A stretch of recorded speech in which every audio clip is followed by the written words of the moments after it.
In this slidecast, we're going to look at typical engineering contracts. So here's something you're hopefully quite familiar with, the contractual relationships for a DBB project. We've got the client, otherwise known as the principal, the engineer, otherwise known as the consultant, and the contractor. Two different types of contracts that you need to be aware of: the consultancy contract and the construction contract. Both of these would be running with a DBB project. Notice that there is no relationship, no contractual relationship between the engineer and the contractor.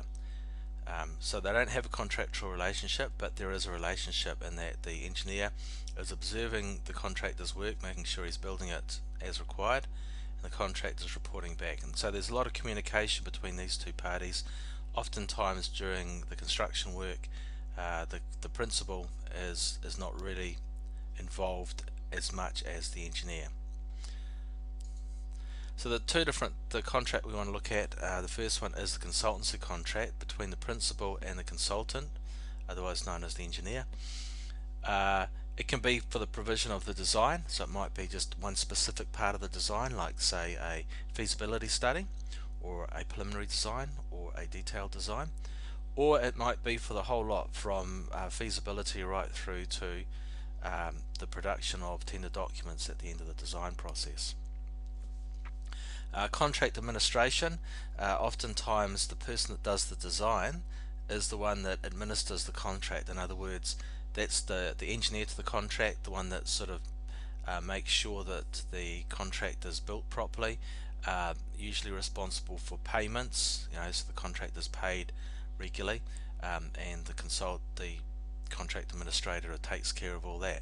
So acts as the principal's person on site, if you like.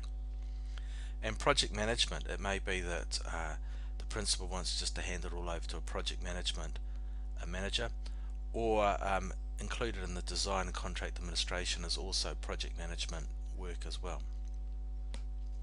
The way a consultancy contract works in New Zealand is the IPEN's conditions of contract. They are standard conditions like NZS 3910. For small projects, there's the short form agreement, and there's a copy of the short form agreement on Moodle, or you can Google IPEN's conditions of engagement for consultants and it'll come up there as well. So it's downloadable free from the IPEN site. Larger projects, there's the conditions of contract for consultancy services, the CCCS. So this one here is that the short form agreement is just a couple of pages. This one runs to 20-30 pages. And what that does is it provides a agreement, and what it says is the consultant will do whatever consultancy services are required, and the principal will pay him a certain amount of money. The construction contract is between the client and the contractor.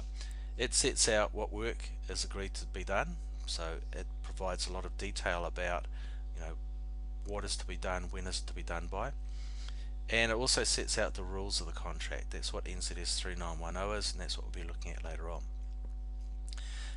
For the rest of this course, we're really just looking at this construction contract. So NZS 3910, which we're going to study next term, next month, is about construction contracts. So keep that in mind.